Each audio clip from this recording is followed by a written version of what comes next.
नमस्कार दोस्तों, आपका स्वागत करता हूं इस YouTube channel SK coaching centre पर। दोस्तों आज हम लोग रीजनिंग के एक और नए पार्ट को देखने वाले हैं। ये रीजनिंग का पार्ट नंबर 6 होने वाला है। अगर आप लोग इससे पहले वाले पार्ट नहीं देखे होंगे तो ज़रूर जाकर देख लीजिएगा। इस पार्ट के अंदर आज हम लोग रीजनिंग के 15 अलग अलग प्रकार के इम्पोर्टेंट प्रश्न को देखने वाले हैं, जो कि आपको आने वाले आगामी सभी परीक्षाओं के लिए काफ़ी महत्वपूर्ण होने वाला है। अभी आपको सभी एग्जाम में कुछ इसी प्रकार के रीजनिंग के प्रश्न पूछे जाते हैं, तो सभी प्रश्न को पहले आप लोग खुद से ज़रूर सॉल्व करने की कोशिश कीजिएगा और आप लोग हमें ज़रूर कमेंट करके बतलाइएगा कितने प्रश्न को आप लोग खुद से सॉल्व किए हो। अगर आपको किसी भी प्रश्न में कहीं पर भी कोई दिक्कत हो तो हमें वो भी कमेंट कर दीजिएगा। उस वाले प्रश्न को हम लोग फिर से अगले वाले पार्ट में देख लेंगे। चलिए हम लोग 1 नंबर क्वेश्चन की ओर चलते हैं। दोस्तों ये रहा क्वेश्चन नंबर 1। क्वेश्चन नंबर 1 आपको कह रहा है नीचे दिए गए प्रश्न में संबंधित शब्द को चुनिए। संबंधित शब्द चुनने के लिए बोला जा रहा है प्रश्न आपको कह रहा है जिस प्रकार से रॉकेट का संबंध ईंधन के साथ है उसी प्रकार से आप लोगों से पूछा जा रहा है ये दोनों क्वेश्चन मार्क पे कौन से शब्द भरे जाएंगे। सबसे पहले आप लोग यहाँ पर ये समझने की कोशिश कीजिएगा रॉकेट से आपका ईंधन किस प्रकार से लिखा हुआ है, ये दोनों शब्द आपस में किस प्रकार से संबंधित है। इसी प्रकार के संबंधित ऑप्शन को आप लोग देखिएगा, ध्यान से देखिएगा। तो रॉकेट से आपका ईंधन है, रॉकेट को उड़ने के लिए ईंधन का ज़रूरत होता है। उसी प्रकार से ऑप्शन नंबर ई में देखिएगा तो मानव को जो है वो चलने के लिए ऊर्जा का ज़रूरत होता है। जिस प्रकार से रॉकेट से ईंधन संबंधित है उसी प्रकार से आपका ऑप्शन नंबर ए जो है मानव से ऊर्जा संबंधित हो जाएगा। यानी कि इस वाले क्वेश्चन मार्क पे आपका मानव और इस वाले क्वेश्चन मार्क पे आपका ऊर्जा भरा जाएगा। क्वेश्चन नंबर 1 का आपका ऑप्शन नंबर ए सही उत्तर बनता है। चलिए अगले प्रश्न की ओर हम लोग चलेंगे, क्वेश्चन नंबर 2 की ओर। ये रहा क्वेश्चन नंबर 2। क्वेश्चन नंबर 2 आपको कह रहा है नीचे दिए गए प्रश्न में संबंधित संख्या को चुनिए।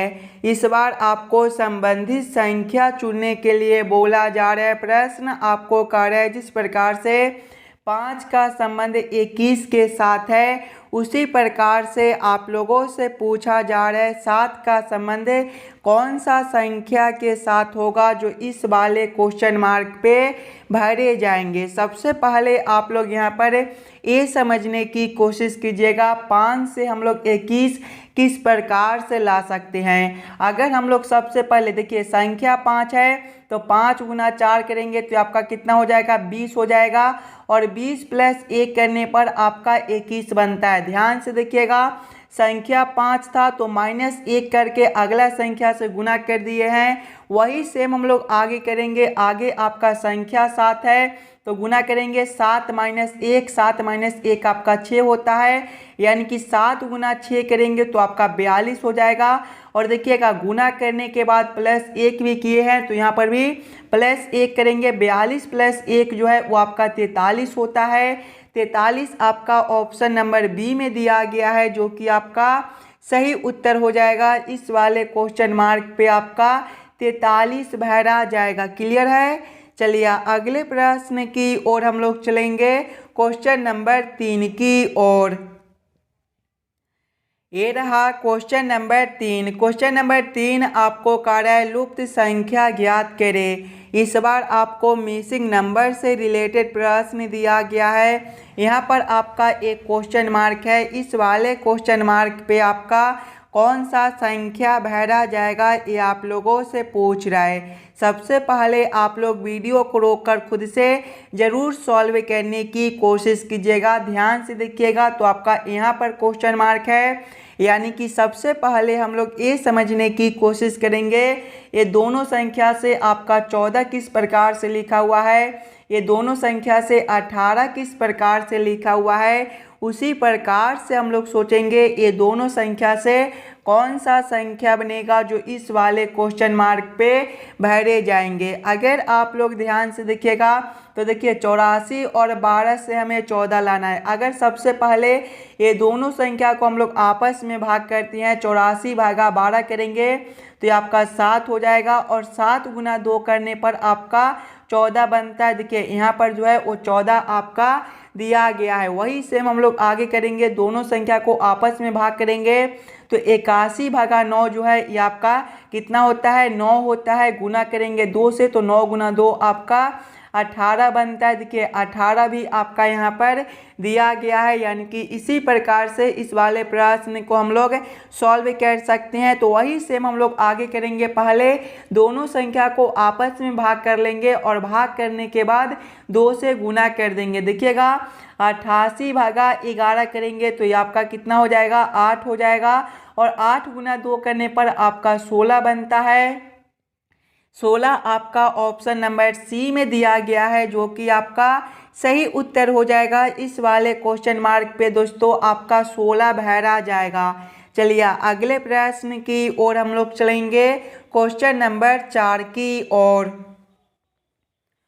ये रहा क्वेश्चन नंबर 4। क्वेश्चन नंबर 4 आपको कह रहा है नीचे दिए गए श्रृंखला को पूरा करें। इस बार आपको श्रृंखला सीरीज से रिलेटेड प्रश्न दिया गया है। एक श्रृंखला सीरीज दिया हुआ है और यहाँ पर क्वेश्चन मार्क है। इस वाले क्वेश्चन मार्क पे आपका कौन सा संख्या भरा जाएगा ये आप लोगों से पूछ रहा है। दोस्तों जब भी आपको श्रृंखला सीरीज से रिलेटेड प्रश्न देखने को मिले तो सबसे पहले आप लोग श्रृंखला सीरीज को ध्यान से देखिएगा। श्रृंखला सीरीज को देखिएगा तो पहले आपका 37 दिया गया है, 37 के आगे आपका 47 दिया हुआ है, 47 के आगे आपका 58 है, इसके आगे आपका क्वेश्चन मार्क है और क्वेश्चन मार्क के आगे आपका 79 है और 79 के आगे आपका 89 दिया गया है। अगर आप लोग ध्यान से देखिएगा तो यहाँ पर देखिए 37 से आपका 47 है, प्लस 10 का अंतर बनता है।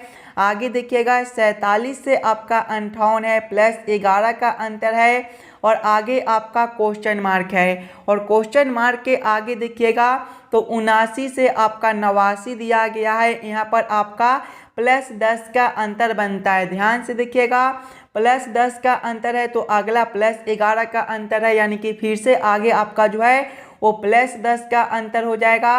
58 प्लस 10 आपका कितना होता है, 58 प्लस 10 जो है वो आपका 68 होता है और 68 से आगे देखिएगा तो आपका 79 दिया गया है। देखिएगा 68 प्लस 11 जो है ये आपका 79 होता है। आगे जो है वो आपका 79 दिया गया है। देखिए प्लस 10 प्लस 11 प्लस 10 प्लस 11 तो फिर आगे आपका प्लस 10 है और 79 प्लस 10 जो है वो आपका 89 होता है। आगे आपका 89 भी दिया गया है, यानी कि इस वाले क्वेश्चन मार्क पे आपका 68 भरा जाएगा। 68 आपका ऑप्शन नंबर ए में दिया गया है, जो कि आपका सही उत्तर बनता है। इस वाले क्वेश्चन मार्क पे आप लोग 68 को भर दीजिएगा। चलिए अगले प्रश्न की ओर हम लोग चलेंगे, क्वेश्चन नंबर 5 की ओर। ये रहा क्वेश्चन नंबर 5। क्वेश्चन नंबर 5 आपको कार्य दिए गए चित्र में त्रिभुजों की कुल संख्या है। इस वाले चित्र में कुल कितने त्रिभुज बनते हैं ये आप लोगों से पूछ रहे हैं। सबसे पहले आप लोग वीडियो को रोककर खुद से ज़रूर काउंटिंग करने की कोशिश कीजिएगा। इस वाले आकृति में टोटल कितने ट्रायंगल त्रिभुज बनते हैं। अगर आप लोग ध्यान से देखिएगा तो सबसे पहला त्रिभुज जो है वो आपका ए वाला हो जाएगा, बीच वाला। देखिएगा ये जो सबसे बीच में है ये आपका पहला हो जाएगा, दूसरा ए बनेगा, तीसरा आपका ए बन जाएगा और चौथा आपका ए बनता है। पांचवें को देखिएगा तो पांचवा जो है वो आपका यहाँ से लेकर यहाँ तक भी एक बनता है, ए जो है ये आपका पांचवा हो जाएगा और छठा ए बनेगा, सातवां ए हो जाएगा, आठवां ए बनेगा और नौवां जो है वो आपका यहाँ से लेकर यहाँ तक भी एक बनता है, ये जो है ये आपका नौवां त्रिभुज हो जाएगा। 10वां आपका ए बनेगा, 11वां ए हो जाएगा और 12वां आपका ए बनता है और 13वें को देखिएगा तो सबसे बड़ा वाला, यानी कि यहाँ से लेकर यहाँ तक भी आपका एक त्रिभुज बनता है, ये जो है ये आपका 13वां हो जाएगा, यानी कि इस वाले आकृति में आपके टोटल 13 ट्रायंगल त्रिभुज बनता है। 13 आपका ऑप्शन नंबर सी में दिया गया है, जो कि आपका सही उत्तर हो जाएगा। चलिए अगले प्रश्न की ओर हम लोग चलेंगे, क्वेश्चन नंबर 6 की ओर। ये रहा क्वेश्चन नंबर 6। क्वेश्चन नंबर 6 आपको कह रहा है एम बहन है के की, डी भाई है के का, एफ माता है एम की, तो कैसे के संबंधित है एफ से, ये आप लोगों से पूछ रहा है।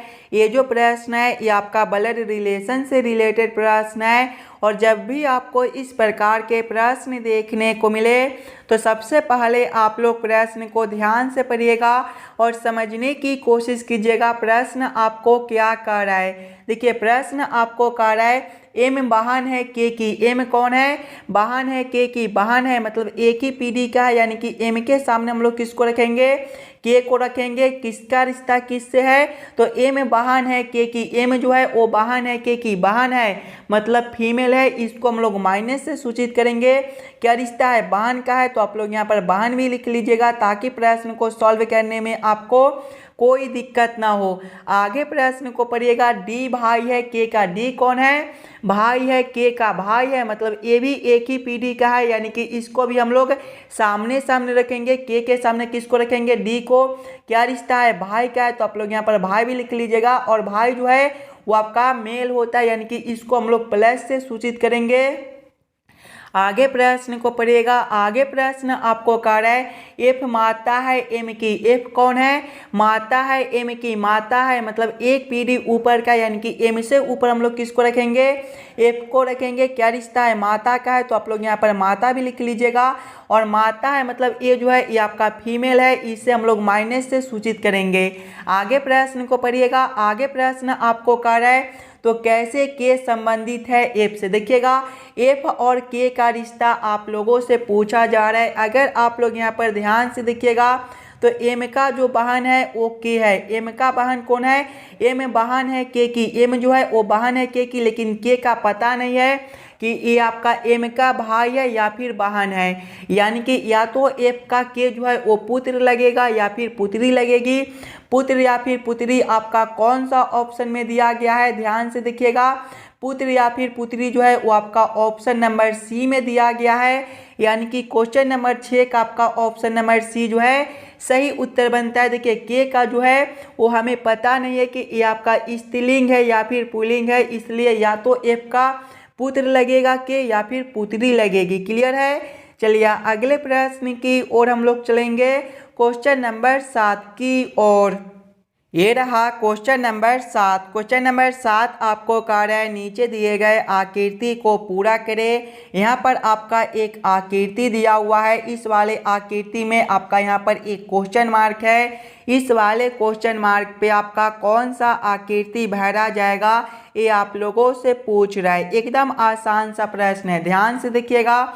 ऊपर वाले दोनों आकृति को, तो ये दोनों आकृति जो है वो आपके एक ही प्रकार के आकृति दिए गए हैं, यानी कि नीचे वाले भी आपके दोनों आकृति एक ही प्रकार के आकृति बनेंगे। जिस प्रकार का आपका ये वाला आकृति है उसी प्रकार का आपका यहाँ पर भी एक आकृति बन जाएगा। इस प्रकार का आकृति आपका कौन सा ऑप्शन में दिया गया है, तो इस प्रकार का आकृति आपका ऑप्शन नंबर बी में दिया गया है, जो कि आपका सही उत्तर बनता है। चलिए अगले प्रश्न की ओर हम लोग चलेंगे, क्वेश्चन नंबर 8 की ओर। ये रहा क्वेश्चन नंबर 8। क्वेश्चन नंबर 8 आपको कह रहा है यदि किसी सांकेतिक भाषा में APE को 3 6 9 लिखा जाता है तो बताइए कि PEA को उस भाषा में कैसे लिखा जाएगा। ये भी प्रश्न आपके लिए एकदम आसान सा प्रश्न है, थोड़ा सा दिमाग लगाइएगा तो इस वाले प्रश्न को आप लोग एकदम आसानी के साथ सॉल्व कर पाइएगा। सबसे पहले आप लोग यहाँ पर ये समझने की कोशिश कीजिएगा APE से आपका 3 6 9 किस प्रकार से लिखा हुआ है। देखिएगा सबसे पहले जो है ये आपका APE दिया गया है और इसका कोड क्या दिया गया है, इसका कोड जो है वो आपका 3 6 9 दिया गया है। और ध्यान से देखिएगा तो आगे जो है वो आपका PEA दिया गया है। अगर आप लोग ध्यान से देखिएगा तो ये दोनों के जो अक्षर है वो आपके सेम सेम दिए गए हैं। देखिए यहाँ पर पहले आपका P है तो यहाँ पर देखिए P के सामने आपका 6 यानी कि P का कोड 6 बनता है।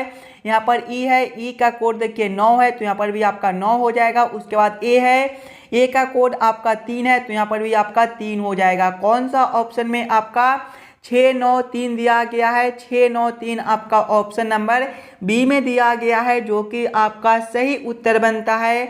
चलिए अगले प्रश्न की ओर हम लोग चलेंगे, क्वेश्चन नंबर 9 की ओर। ये रहा क्वेश्चन नंबर 9। क्वेश्चन नंबर 9 जो है ये आपका वेन आरेख वेन डायग्राम से रिलेटेड प्रश्न है। कैमरा, मेज और फर्नीचर का किस प्रकार से वेन आरेख वेन डायग्राम बनेगा, ये आप लोगों से पूछ रहा है। सबसे पहले आप लोग ये तीनों शब्दों को ध्यान से देखिएगा और समझने की कोशिश कीजिएगा। कैमरा, मेज और फर्नीचर में कौन शब्द किसके साथ संबंधित है, किसके अंदर हम लोग किसको रख सकते हैं। अगर आप लोग ध्यान से देखिएगा तो फर्नीचर के अंदर ही आपका मेज होता है और कैमरा जो है ये दोनों शब्द से अलग दिया गया है, यानी कि कैमरा को हम लोग ये दोनों से अलग कर देंगे और फर्नीचर के अंदर जो है वो मेज को रख देंगे। सबसे पहले हम लोग फर्नीचर के लिए एक गोला बना लेंगे। फर्नीचर के अंदर जो है वो आपका मेज आ जाएगा और कैमरा ये दोनों शब्द से अलग है तो कैमरा को ये दोनों से अलग कर देंगे। इसका वेन आरेख वेन डायग्राम आपका कुछ इस प्रकार से बनेगा। इस प्रकार का वेन आरेख वेन डायग्राम आपका ऑप्शन नंबर सी में दिया गया है, जो कि आपका सही उत्तर बनता है। चलिए अगले प्रश्न की ओर हम लोग चलेंगे, क्वेश्चन नंबर 10 की ओर। ये रहा क्वेश्चन नंबर 10। क्वेश्चन नंबर 10 आपको कह रहा है नीचे दिए गए कथनों तथा निष्कर्षों का अध्ययन कीजिए और उसके आधार पर तय कीजिए कि दिए गए दोनों कथनों के स्तंभ में कौन से निष्कर्ष तर्क संगत है। ये जो प्रश्न है ये आपका कथन और निष्कर्ष से रिलेटेड प्रश्न है और जब भी आपको इस प्रकार के कथन और निष्कर्ष से रिलेटेड प्रश्न देखने को मिले तो सबसे पहले आप लोग सभी कथन को ध्यान से पढ़िएगा और उस सभी कथन को आप लोग वेन आरेख वेन डायग्राम पर सेट कर लीजिएगा, ताकि प्रश्न को सॉल्व करने और समझने में आपको आसानी हो। देखिए कथन एक आपको कह रहा है सभी सूरज चंद्रमा है। सभी सूरज क्या है? चंद्रमा है। इसका वेन आरेख वेन डायग्राम आपका किस प्रकार से बनेगा? सभी सूरज चंद्रमा है, यानी कि चंद्रमा के अंदर जो है वो आपका सूरज हो जाएगा, यानी कि ये जो आरेख है ये आपका चंद्रमा के लिए हो जाएगा। तो आप लोग यहाँ पर चंद्रमा भी लिख लीजिएगा ताकि प्रश्न को सॉल्व करने में आपको कोई दिक्कत ना हो। और चंद्रमा के अंदर जो है वो आपका सूरज हो जाएगा, यानी कि ये जो आरेख है ये आपका सूरज के लिए हो जाएगा। तो आप लोग यहाँ पर सूरज भी लिख लीजिएगा। आगे कथन को पढ़िएगा। आगे कथन आपको क्या कर रहा है? सभी चंद्रमा तारे हैं। सभी चंद्रमा क्या है? तारे है, यानी कि तारे के अंदर जो है वो आपका चंद्रमा हो जाएगा, यानी कि ये जो आरेख है ये आपका तारा के लिए हो जाएगा। तो आप लोग यहाँ पर तारा भी लिख लीजिएगा। अब आप लोग इस वाले वेन आरेख वेन डायग्राम के आधार पर निष्कर्ष को सही या फिर गलत कीजिएगा। देखिए निष्कर्ष एक आपको कार्य है सभी सूरज तारे हैं। ध्यान से देखिएगा तो सूरज के लिए आरेख आपका यहाँ पर है और तारे के लिए आरेख आपका यहाँ पर है। तारे के अंदर जो है वो आपके सूरज दिए गए हैं, यानी कि सभी सूरज जो है वो आपके तारे हो सकते हैं। ये जो निष्कर्ष है ये आपका सही बनता है। निष्कर्ष 2 को देखिएगा, कुछ चंद्रमा सूरज है। ध्यान से देखिएगा तो चंद्रमा के लिए आरेख आपका यहाँ पर है और सूरज के लिए आरेख आपका यहाँ पर है। देखिएगा तो चंद्रमा के अंदर ही आपका सूरज दिया गया है, यानी कि चंद्रमा जो है कुछ चंद्रमा आपके सूरज हो सकते हैं। ये भी निष्कर्ष जो है वो आपका सही निकलता है। दोनों निष्कर्ष आपका जो है वो सही निकलता है। कौन सा ऑप्शन में दोनों निष्कर्ष को सही किया गया है? ऑप्शन नंबर ए में देखिएगा तो निष्कर्ष 1 और निष्कर्ष 2 तर्क संगत है, यानी कि क्वेश्चन नंबर 10 का आपका ऑप्शन नंबर ए जो है सही उत्तर हो जाएगा। दोनों निष्कर्ष को ऑप्शन नंबर ए में सही किया गया है। चलिए अगले प्रश्न की ओर हम लोग चलेंगे, क्वेश्चन नंबर 11 की ओर। ये रहा क्वेश्चन नंबर 11। क्वेश्चन नंबर 11 आपको कह रहा है बी से ए अधिक अमीर है, ए से सी अधिक अमीर है, सी से डी अधिक अमीर है तथा ई सबसे अधिक अमीर है, तो मध्य में कौन सा है? ये आप लोगों से पूछ रहा है। ये भी प्रश्न आपके लिए काफ़ी इम्पोर्टेंट प्रश्न है। तो पहले आप लोग वीडियो को रोककर खुद से ज़रूर सॉल्व करने की कोशिश कीजिएगा। देखिए प्रश्न पहले आपको कह रहा है बी से ए अधिक अमीर है। बी से जो है ए अधिक अमीर है, यानी कि ये दोनों में सबसे अमीर कौन है? ए है, यानी कि ए के लिए अभी हम लोग सबसे लंबा लाइन रखेंगे। ए जो है बी से अधिक अमीर है, यानी कि बी जो है ए से कम अमीर होगा, तो बी को हम लोग यहाँ पर कर देंगे। आगे प्रश्न को पढ़िएगा। आगे प्रश्न आपको कह रहा है ए से सी अधिक अमीर है। ए से जो है वो सी अधिक अमीर है, यानी कि ए और सी में ज़्यादा अमीर कौन है? तो आपका सी है, तो सी को हम लोग यहाँ पर कर देंगे। आगे प्रश्न को पढ़िएगा। आगे प्रश्न आपको कह रहा है सी से डी अधिक अमीर है। सी से डी जो है वो अधिक अमीर है, यानी कि सी से ऊपर कौन हो जाएगा? आपका डी हो जाएगा, यानी कि सी से ज़्यादा अमीर कौन है? डी है। आगे प्रश्न को पढ़िएगा। तथा ई सबसे अधिक अमीर है। ई जो है सबसे अधिक अमीर है, यानी कि सबसे जो ज़्यादा अमीर है वो आपका ई बनता है, तो ई को हम लोग यहाँ पर ले लेंगे। आगे प्रश्न को पढ़िएगा। आगे प्रश्न आपको कह रहा है तो मध्य में कौन सा है? मध्य में मतलब बीच में कौन है? देखिएगा ये सभी के बीच में जो है वो आपका सी है। सी आपका ऑप्शन नंबर बी में दिया गया है, जो कि आपका सही उत्तर बनता है। चलिए अगले प्रश्न की ओर हम लोग चलेंगे, क्वेश्चन नंबर 12 की ओर। ये रहा क्वेश्चन नंबर 12। क्वेश्चन नंबर 12 आपको कह रहा है नीचे दिए गए अक्षर श्रृंखला को पूरा करें। इस बार आपको अक्षर श्रृंखला से रिलेटेड प्रश्न दिया गया है। एक अक्षर श्रृंखला दिया हुआ है और बीच बीच में आपका 3 क्वेश्चन मार्क है। ये तीनों क्वेश्चन मार्क पे आपका कौन सा अक्षर भरा जाएगा, ये आप लोगों से पूछ रहा है। दोस्तों सबसे पहले आप लोग अक्षर श्रृंखला को ध्यान से देखिएगा। तो देखिए सबसे पहले आपका जेड से वाई दिया गया है। जेड जो है ABCD के क्रम में 26वें नंबर पर होता है और वाई आपका 25वें पर, यहाँ पर जो है वो आपका -1 बनता है। आगे देखिएगा तो y से आपका x है, यहाँ पर भी -1 है। आगे देखिएगा तो a से आपका b है, +1 कर दिया गया है। b से आपका c है, +1 है। आगे देखिए तो w से आपका v है, -1 है और v से आपका u है, +1 है। आगे देखिए यहाँ पर भी आपका -1 है, प्लस नहीं -1 है। आगे देखिएगा तो आपका क्वेश्चन मार्क है और आगे आपका ई है। ध्यान से देखिएगा तो -1 तो +1 फिर -1 तो -1, तो आगे जो है वो आपका +1 हो जाएगा, यानी कि यहाँ पर आपका +1 हो जाएगा।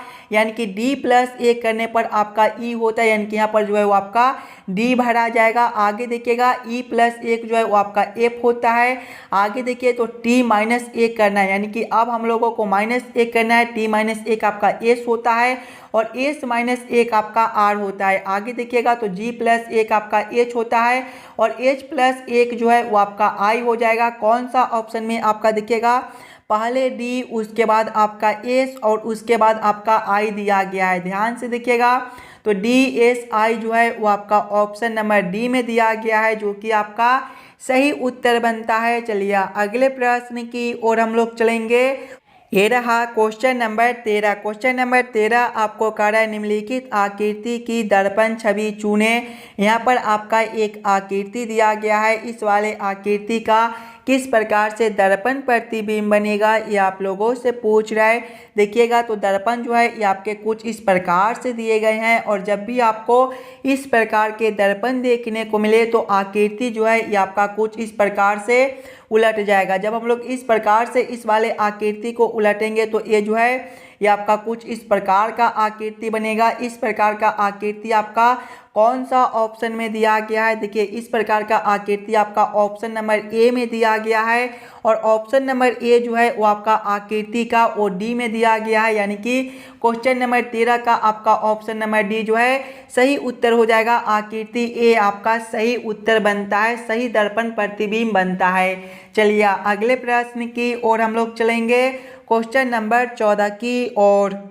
ये रहा क्वेश्चन नंबर 14। क्वेश्चन नंबर 14 आपको कह रहा है नीचे दिए गए प्रश्न में विषम शब्द को पहचान करें। इस बार आपको विषम शब्द चुनने के लिए बोला जा रहा है और जब भी आपको विषम शब्द चुनने के लिए बोले तो पहले आप लोग चारों ऑप्शन को ध्यान से देखिएगा और समझने की कोशिश कीजिएगा। ये चारों ऑप्शन में आपका सबसे अलग ऑप्शन कौन सा दिया गया है, ध्यान से देखिएगा।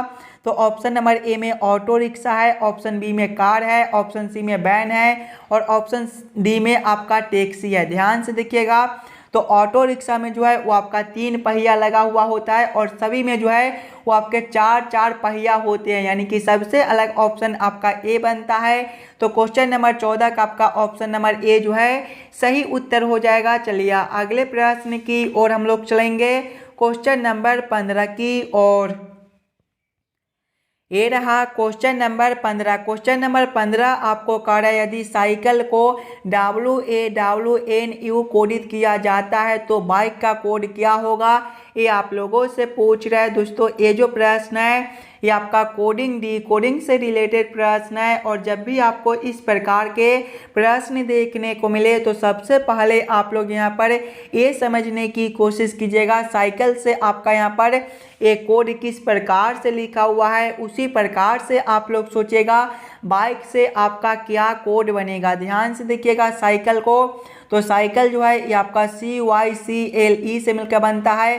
अगर हम लोग सबसे पहले साइकिल के सभी अक्षर के विपरीत अक्षर को लिखेंगे तो देखिए C का जो विपरीत अक्षर है वो आपका X होता है, Y का विपरीत अक्षर आपका B होता है, C है फिर से इसका विपरीत अक्षर आपका X बनता है, L का जो विपरीत अक्षर है वो आपका O बनता है और E का विपरीत अक्षर आपका V बनता है। अब सभी में हम लोग +1 करेंगे तो देखिएगा x + 1 जो है देखिएगा तो x + 1 जो है वो आपका y होता है। देखिएगा -1 करना है, ए प्लस नहीं -1 करना है। x - 1 जो है वो आपका w होता है, b - 1 जो है वो आपका a बनता है। आगे देखिएगा x है, x - 1 जो है वो आपका w होता है और o - 1 जो है वो आपका n होता है। आगे देखिएगा आपका v है, v - 1 जो है वो आपका u होता है। ध्यान से देखिएगा WAWNU बनता है। यहाँ पर आपका WAWNU दिया गया है, यानी कि इसी प्रकार से इस वाले प्रश्न को हम लोग सॉल्व कर सकते हैं। तो वही सेम हम लोग बाइक के साथ करेंगे। बाइक जो है ये आपका BIKE से मिलकर बनता है। इसके भी सभी अक्षर को पहले हम लोग विपरीत अक्षर को लिखेंगे तो B का विपरीत अक्षर जो है वो आपका Y होता है, I का विपरीत अक्षर आपका R होता है, K का विपरीत अक्षर जो है वो आपका P होता है और E का विपरीत अक्षर आपका V होता है। सभी में से -1 करेंगे तो Y - 1 जो है वो आपका X हो जाएगा, R - 1 आपका Q हो जाएगा, P - 1 आपका O हो जाएगा और V - 1 जो है वो आपका U हो जाएगा। कौन सा ऑप्शन में आपका XQOU दिया गया है, ध्यान से देखिएगा तो XQOU आपका ऑप्शन नंबर बी में दिया गया है, जो कि आपका सही उत्तर बनता है। बाइक का जो कोड है वो आपका XQOU बनाएगा। आशा करता हूं दोस्तों आप लोग सभी प्रश्न को बढ़िया से समझ गए होंगे। अगर आपको किसी भी प्रश्न में कहीं पर भी कोई दिक्कत हो तो हमें ज़रूर कमेंट करके बता दीजिएगा। चलिए हम लोग मिलते हैं आपसे अगले वीडियो में। धन्यवाद।